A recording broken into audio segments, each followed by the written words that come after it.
आज है 13 मई 2023 दिन शनिवार। Welcome back to clean news UP. चलिए देखते हैं उत्तर प्रदेश की 25 फटाफट बड़ी खबरों को। यूपी में पर्यटन को बढ़ाने के लिए आम लोग भी कर सकेंगे योगी सरकार के साथ साझेदारी। पर्यटन स्थलों, आध्यात्मिक और पौराणिक महत्व के स्थानों, प्राचीन कुंडों व प्राकृतिक स्थलों आदि के विकास में अब कोई भी व्यक्ति, संस्था, ट्रस्ट कंपनी या जनप्रतिनिधि भागीदार बन सकेंगे। राज्य और समाज मिलकर ऐसे स्थलों की तस्वीर बदलने में साझेदार बनेंगे। इसके तहत आधा पैसा उन्हें लगाना होगा और आधा सरकार लगाएगी। इसके लिए मुख्यमंत्री पर्यटन विकास सहभागिता योजना की नीति निर्धारण संबंधी प्रस्ताव को शुक्रवार को योगी कैबिनेट ने मंजूरी दी है। किसानों को योगी सरकार की सौगात, कृषि विभाग के प्रस्ताव को कैबिनेट की मंजूरी, निःशुल्क मिलेंगे बीज। यूपी की योगी सरकार ने किसानों को बड़ी सौगात दी है। सरकार राज्य के किसानों को दलहनी व तिलहनी फसलों के बीजों के मिनी किट निःशुल्क उपलब्ध करवाएगी। इस बारे में कृषि विभाग की ओर से लाए गए प्रस्ताव को शुक्रवार को कैबिनेट ने अपनी मंजूरी दी। विभाग से मिली जानकारी के अनुसार उत्तर प्रदेश को खाद्य तेलों और दालों में आत्मनिर्भर बनाने के लिए, दलहनी व तिलहनी फसलों का उत्पादन बढ़ाने के लिए राज्य सरकार द्वारा निःशुल्क दलहन तिलहन बीज की मिनी किट वितरण कार्यक्रम के संचालन के लिए चालू वित्तीय वर्ष से वित्तीय वर्ष 2026-27 तक के लिए योजना स्वीकृत की गई। मुरादाबाद दंगे की 40 साल पुरानी जांच रिपोर्ट विधानसभा में रखेगी योगी सरकार, कैबिनेट का फैसला। योगी कैबिनेट ने मुरादाबाद में 43 साल पहले हुए दंगों की जांच के संबंध में गठित न्यायिक आयोग की रिपोर्ट को 40 साल बाद शुक्रवार को मंजूर कर लिया। सरकार ने इस गोपनीय रिपोर्ट को अभी सार्वजनिक न करने का निर्णय लिया, लेकिन इसे विधानमंडल के आगामी सत्र में पेश किया जाएगा। हैरत तो यह है कि इसकी रिपोर्ट 40 साल पहले सरकार को दी गई थी, लेकिन पूर्ववर्ती कांग्रेस व सपा बसपा सरकारों ने इसे कैबिनेट द्वारा मंजूर करने की अनुमति तक नहीं दी। इंस्टीट्यूट ऑफ फॉरेंसिक साइंसेज के लिए आवेदन करने में दिक्कत हो तो इस नंबर पर करें phone. Uttar Pradesh state institute of forensic sciences में इस समय आवेदन किए जा रहे हैं। अगर किसी अभ्यर्थी को आवेदन में कोई दिक्कत आ रही हो तो इंस्टीट्यूट के हेल्पलाइन नंबर 7007207691 पर मदद पा सकते हैं। इसके अलावा इंस्टीट्यूट की वेबसाइट upsifs.org से भी आवेदन से जुड़ी जानकारियां पता की जा सकती हैं। अयोध्या में राम मंदिर के गर्भगृह के परिक्रमा पथ पर छत लगाने का काम पूरा। श्री राम जन्मभूमि में विराजमान रामलला के निर्माणाधीन दिव्य मंदिर में गर्भगृह के परिक्रमा पथ में छत लगाने का काम पूरा हो गया। अब मंदिर के अलग अलग स्तरों पर लेवल का मिलान कर आवश्यकता अनुसार नियत स्थान पर छत लगाने का काम हो रहा है। इसके साथ ही गर्भगृह से अलग गूढ़ी मंडप अंदरूनी हिस्से में सैंडस्टोन की खूबसूरत नक्काशीदार जालियां भी लगवाई जा रही हैं। इन्हीं में से एक दीवार की जाली सोशल मीडिया में श्री राम जन्मभूमि तीर्थ क्षेत्र की ओर से साझा की गई। यूपी में 18 अचल आवासीय स्कूल बनकर तैयार। यूपी में नवोदय विद्यालय की तर्ज पर 18 अचल आवासीय विद्यालय बनकर तैयार हो गए। इसी सत्र में जुलाई माह से इन स्कूल्स में पढ़ाई शुरू हो जाएगी। कोरोना काल में अपने मां बाप को खो चुके बच्चों और आर्थिक रूप से कमजोर बच्चे इन स्कूल्स में पढ़ाई कर सकते हैं। बता दें कि ऐसे छात्रों की पढ़ाई के लिए कोरोना काल के दौरान सरकार ने 18 अटल रेजिडेंशियल स्कूल बनाने की घोषणा की थी। यूपी में खाद्य विक्रेता नहीं कर पाएंगे मनमानी। प्रदेश के किसानों के हित में कृषि विभाग ने बड़ा कदम उठाया। खाद्य विक्रेताओं की मनमानी रोकने के लिए विभाग ने चेतावनी दी। अब विक्रेता सरकार द्वारा तय दामों से अधिक पर खाद नहीं बेच पाएंगे। निर्धारित दामों से अधिक कीमत पर खाद बेचने वालों पर सख्त कार्रवाई होगी। धांधली करते हुए पकड़े जाने पर खाद्य विक्रेताओं का लाइसेंस कैंसिल कर दिया जाएगा। सीजीएल 2022 में 36,001 पदों पर होगी भर्ती। अंतिम परिणाम इसी माह से जाएगा जारी। कर्मचारी चयन आयोग की कंबाइंड ग्रेजुएट लेवल परीक्षा में 36,001 पदों पर भर्ती की जाएगी। आयोग ने पदों की संख्या जारी कर दी। परीक्षा का अंतिम परिणाम इसी माह जारी होगा। आयोग ने सीजीएल की भर्ती 8 महीने में पूरी करके नया रिकॉर्ड बना दिया। इस बार सबसे अधिक पद का भी रिकॉर्ड बनेगा। एसएससी की सीजीएल 2022 परीक्षा का अंतिम परिणाम जारी होने वाला है। मुख्य परीक्षा में भाग ले चुके अभ्यर्थियों से 5 मई तक विकल्प लिया जा चुका है। योगी कैबिनेट से 20 प्रस्ताव पास, 4 प्राइवेट यूनिवर्सिटीज को मंजूरी। सीएम योगी की अध्यक्षता में शुक्रवार को लोक भवन में कैबिनेट की बैठक हुई। इसमें 19 प्रस्तावों पर सहमति बनी। 4 निजी विश्वविद्यालयों को मंजूरी मिली। एमएसएमई विभाग के जरिए बुनकरों को विद्युत बिल में राहत देने का प्रस्ताव भी मंजूर किया गया। द केरल स्टोरी को टैक्स फ्री करने का प्रस्ताव मंजूर किया। श्रृंगवेरपुर धाम के विकास, निवेशकों को नीतियों के तहत दिए जाने वाले लाभ की मंजूरी भी हो गई है। गर्मी की छुट्टी में गुलजार होगा summer camp. Dance, music, sketching में हुनरमंद बनेंगे बच्चे। स्कूल्स में कॉलेजेस में गर्मी की छुट्टी जल्द होने वाली है। छुट्टी के दौरान बच्चे पढ़ाई के साथ अलग हुनर सीख सकेंगे। इसके लिए जिले में स्कूल्स और कॉलेजेस के साथ ही क्लब्स की ओर से समर कैंप का आयोजन किया जा रहा है। कैंप में एक ओर जहां बच्चे हुनरमंद बनेंगे, वहीं उनकी प्रतिभा निखरेगी। वाराणसी के महमूरगंज स्थित माई नर्चर प्री स्कूल में समर कैंप की शुरुआत हो गई, जहां पहले दिन बच्चों का अनोखे तरीके से स्वागत किया गया और बच्चों को आइसक्रीम पार्टी दी गई। 15 दिन के समर कैंप में बच्चों के लिए कई एक्टिविटीज रखी गई हैं। नौकरी के साथ इन संस्थानों से कर सकते हैं एमबीए। नौकरी करने के साथ ही लोग एमबीए की पढ़ाई भी कर सकते हैं, वो भी नियमित कक्षाएं लेकर। डॉक्टर भीमराव अंबेडकर विश्वविद्यालय के अलावा प्रदेश के अन्य कुछ विश्वविद्यालयों में एमबीए पार्ट टाइम कोर्स कराया जाता है। इस पाठ्यक्रम को करके लोग अपनी नौकरी में पदोन्नति ले सकते हैं। डॉक्टर भीमराव अंबेडकर विश्वविद्यालय के खंडारी परिसर स्थित सेठ पद्मचंद जैन प्रबंध संस्थान से एमबीए पार्ट टाइम पाठ्यक्रम संचालित किया जाता है। संस्थान के निदेशक प्रोफेसर ब्रजेश रावत ने बताया कि नौकरी वालों की सुविधा के अनुसार सुबह और शाम को संस्थान में कक्षाएं लगाई जाती हैं। आगरा में ही नौकरी करने वालों के लिए इस पाठ्यक्रम में प्रवेश दिया जाता है। खेलो इंडिया की मशाल लेकर शहर में दौड़े अधिकारी व खिलाड़ी।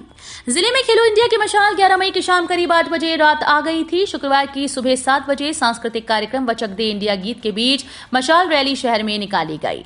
शाही किले से लेकर पुलिस लाइन के मैदान तक कुल 44 पॉइंट बनाए गए। हर पॉइंट पर अधिकारी व पूर्व और वर्तमान खिलाड़ी खड़े थे। शाही किले से पूर्व भारतीय खिलाड़ी तलवारबाजी सोमेश गुप्ता ने जिलाधिकारी अनुज कुमार झा को शाही किले के अंदर मशाल सौंप दी। इसके बाद डीएम ने कुछ दूर मशाल लेकर चले, फिर उन्होंने पुलिस अधीक्षक डॉक्टर अजय पाल को मशाल सौंपी। अमृत सरोवर की खुदाई में 10,000 श्रमिकों को मिलेगा काम। अमृत सरोवर के तहत खोदे जा रहे तालाबों से 10,200 मनरेगा श्रमिकों को काम मिला है। ये दावा उपायुक्त मनरेगा का है। सरकारी आंकड़े के अनुसार जनपद में 355 तालाबों की खुदाई की जानी है, जिसमें 250 खोदे जा चुके हैं। शेष बचे रह गए स्थानों पर भी जल्द कार्य आरंभ किए जाने की बात की जा रही है। आज दोपहर 12 बजे से आने लगेंगे वार्ड्स के रिजल्ट। निकाय चुनाव की मतगणना को लेकर तैयारियां पूरी कर ली गई। आज सुबह 8 बजे से जिले में 4 स्थानों पर 9 निकायों के लिए मतगणना शुरू हो जाएगी। दोपहर 12 बजे तक जिले के 196 वार्ड सभासद पद के प्रत्याशियों के रिजल्ट आने लगेंगे। सुबह 8 बजे मतगणना की शुरुआत में सबसे पहले पोस्टल बैलेट गिने जाएंगे। उसके बाद मतपेटियों से काउंटिंग शुरू होगी, जिसके करीब 3 घंटे बाद नतीजे आने शुरू होंगे। सबसे पहले उन वार्ड्स के रिजल्ट सामने आएंगे जहां कम प्रत्याशी हैं। सभी वार्ड्स के रिजल्ट शाम 4 बजे तक आ जाएंगे। कल 41,000 छात्र देंगे पीसीएस प्री की परीक्षा। 41,000 परीक्षार्थी रविवार को पीसीएस प्री की परीक्षा देंगे। जिले में 87 केंद्र बनाए गए। अभ्यर्थियों की दोनों परीक्षाएं देनी है। शुक्रवार को डीएम विशाख जी, अनुसचिव समन्वयी पर्यवेक्षक उत्तर प्रदेश लोक सेवा आयोग सतीश चंद्र मिश्रा और सदस्य डॉक्टर हरीश प्रताप की मौजूदगी में रिव्यू बैठक हुई। सभी जोनल सेक्टर मजिस्ट्रेट मौजूद थे। सीसीटीवी की कड़ी निगरानी में परीक्षा होगी। उत्तर पुस्तिका खोलने व सीलिंग की कार्यवाही करते वक्त वीडियोग्राफी होगी। केंद्रों में सीसीटीवी फुटेज की रिकॉर्डिंग सुरक्षित रखी जाएगी। इतिहास से है लगाओ तो चलिए आइए बांदा के कालिंजर दुर्ग। उत्तर प्रदेश में ऐतिहासिक पर्यटन स्थलों की भरमार है। जिस जिले में जाएंगे वहां आपको स्मारक या किला देखने को मिल जाएगा, लेकिन सबसे खास है बुंदेलखंड के बांदा का कालिंजर किला। लखनऊ से करीब 238 किलोमीटर की दूरी पर स्थित इस किले भव्यता देखते ही बनती है। पहाड़ी पर स्थित इस किले का निर्माण चंदेलों ने करवाया था। इस किले के भीतर एक शिव मंदिर है, जहां शिव भक्तों की भीड़ लगती है। कालिंजर किला चंदेल वंश का अद्भुत उदाहरण है। किले के भीतर कई भवन और मंदिर हैं। महल की छतरियों की बारीक नक्काशी बेहद खूबसूरत लगती है।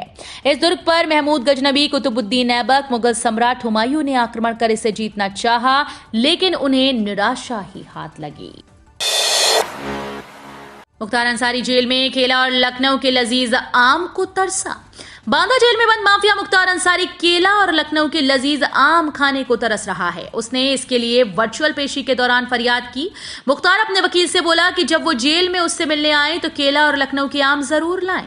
बता दें कि गैंगस्टर के अलग अलग मुकदमों में बुधवार को बाराबंकी की अदालत में बांदा जेल से मुख्तार की वर्चुअल पेशी हुई। इस मामले में अगली सुनवाई 16 मई को होगी। आशा कार्यकर्तियों ने सौंपा सीएमओ को ज्ञापन। उत्तर प्रदेश आशा वर्कर्स यूनियन की ओर से शुक्रवार को मुख्य चिकित्सा अधिकारी को ज्ञापन सौंपा गया, जिसमें समस्याओं और मांगों की ओर ध्यान आकृष्ट कराया गया। सीएमओ को बताया गया कि फरवरी से लेकर अप्रैल तक का मानदेय नहीं मिला। सीएमओ ने उनकी मांगे 20 मई तक पूरी करने का आश्वासन दिया।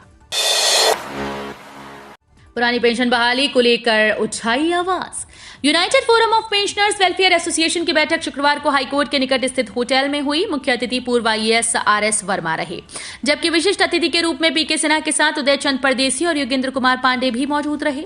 मुख्य अतिथि ने कहा कि पेंशनर्स में एकता होनी चाहिए। जाति धर्म भुलाकर पुरानी पेंशन बहाली, वरिष्ठ नागरिकों के लिए रेल किराए में छूट, कोरोना काल में लंबित 18 माह के महंगाई भत्ते, सेवानिवृत्ति के बाद हर 5 वर्ष में वेतन वृद्धि आदि मांगों को लेकर एकजुट होने की जरूरत है।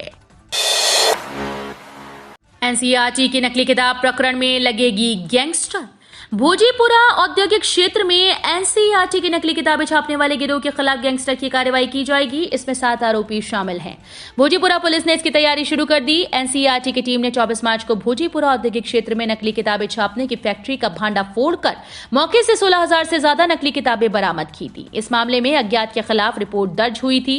विवेचना के दौरान पुलिस ने फैक्ट्री के मैनेजर मेरठ में लिसाड़ी गेट की उज्जवल कॉलोनी निवासी नफीस खां को गिरफ्तार कर पूरे मामले का खुलासा कर दिया। बोले लक्ष्मीकांत, डर गए अखिलेश यादव, योगी ने बनाया इतिहास। राज्यसभा सांसद लक्ष्मीकांत वाजपेयी ने अखिलेश यादव पर जमकर हमला बोला। उन्होंने कहा कि मेरठ में इतिहास बना है।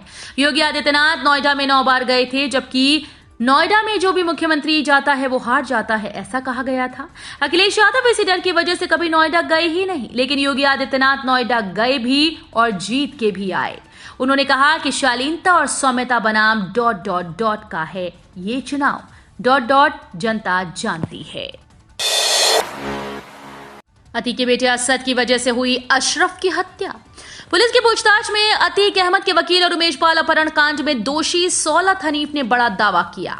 हनीफ ने दावा किया कि अशरफ की बीवी जैनब का मानना है कि असद की वजह से उसके पति अशरफ की हत्या हुई। वहीं दूसरी ओर जैनब चाहती है कि संपत्तियों का बराबर से बंटवारा होना चाहिए। सौलत हनीफ ने दावा किया कि जायदाद में बराबर की हिस्सेदारी के लिए अशरफ की पत्नी जैनब कानून का सहारा भी ले सकती है। निकाय चुनाव खत्म होते ही 2024 की तैयारी में जुटी भाजपा। निकाय चुनाव समाप्त होते ही बीजेपी अब 2024 की तैयारियों में जुट गई। मई और जून में मतदाताओं से जनसंपर्क अभियान चलाया जाएगा। इसकी जिम्मेदारी बीजेपी सांसदों को दी गई। इसके तहत भाजपा सांसद घर घर जाएंगे और वोटर्स से संवाद करेंगे। इस दौरान वो लोगों की समस्याएं जानेंगे और PM मोदी व CM योगी की सरकार की उपलब्धियों को गिनाएंगे। इसकी शुरुआत इस महीने से हो जाएगी। बोले अखिलेश यादव, बीजेपी के इशारे पर निकाय चुनाव में धांधली हुई। यूपी नगर निकाय चुनाव के नतीजे आने से पहले सपा अध्यक्ष अखिलेश यादव ने बीजेपी पर गंभीर आरोप लगाए। अखिलेश ने लिखित बयान जारी कर कहा, निकाय चुनाव में जमकर धांधली की गई। उन्होंने कहा कि बीजेपी के इशारे पर प्रशासन और चुनाव आयोग के अधिकारियों ने धांधली कराई। चुनाव में मुस्लिम मतदाताओं को वोट नहीं डालने दिया। कई जगहों पर बूथ कैप्चरिंग की शिकायत मिली। CM योगी ने देखी द केरल स्टोरी, अखिलेश ने दी नसीहत। CM योगी ने लोक भवन में मंत्रियों के साथ फिल्म द केरल स्टोरी देखी। इस पर अखिलेश यादव ने कटाक्ष किया है। अखिलेश ने ट्वीट किया, पिक्चर आगे नहीं पीछे बैठकर देखी जाती है। माननीय उत्तर प्रदेश की कहानी पर ध्यान दें तो शायद प्रदेश का कुछ उद्धार हो जाए। बता दें कि लोक भवन में फिल्म की स्क्रीनिंग के दौरान CM योगी, डिप्टी CM केशव प्रसाद मौर्य और बीजेपी प्रदेश अध्यक्ष भूपेंद्र चौधरी समेत तमाम नेता मौजूद रहे। तो ये थी आज की 25 फटाफट बड़ी खबरें। अगर आपको न्यूज पसंद आई हो तो वीडियो को लाइक और शेयर जरूर करें। धन्यवाद।